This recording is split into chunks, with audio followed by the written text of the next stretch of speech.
আসসালামু আলাইকুম, শুভ সকাল। আমি ফ্লাওয়ার্স কুইন রিপা।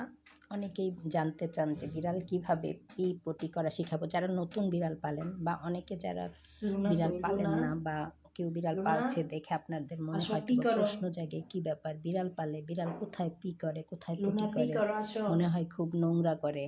একদমই না, একদমই ভুল। বিড়ালকে আপনি যেভাবে শেখাবেন ওরা শিখবে।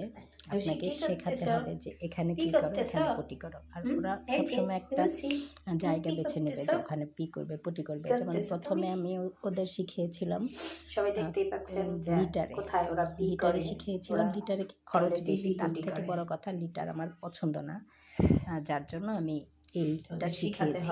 লিটারের পরে আমি দিয়েছিলাম কাঠের গুঁড়া বা বালু, এগুলোতেও করে, কিন্তু একটু ঝামেলা, তাই আমি এভাবে শিখিয়েছি ওদের যে একটা গামলার ভেতরে দুটো বিড়াল যেহেতু আছে, আমি দুটো গামলার ভেতরে ওদের পরিষ্কার কাপড় বিছিয়ে দিই। তো ওরা এই কাপড়ে করে, আর আমি তো টয়লেটের দরজা লাগিয়ে দিই। ঘুম থেকে উঠে আমি সকালবেলা ওদের বলি টয়লেটে যাও, ওরা টয়লেট বুঝতে পারে, তো টয়লেটে যেয়ে ওরা পি করে বা পটি করে। আমি ওদের ঠিক ছোটো বাচ্চাদের যেভাবে ধুয়ে দেয় আমি ওভাবেই ওদের ধুয়ে দিই, ধুয়ে মুছে দিই। মুছে না দিলেও ওরা নিজেকে পরিষ্কার করে নেয়, পানিটা চেটে পরিষ্কার করে নেয়।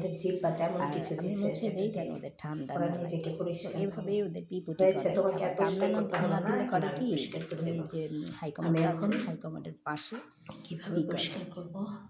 ওরা আসলে অনেকটাই বোঝে, আপনি যেভাবে বোঝাবেন সেভাবেই বুঝবে।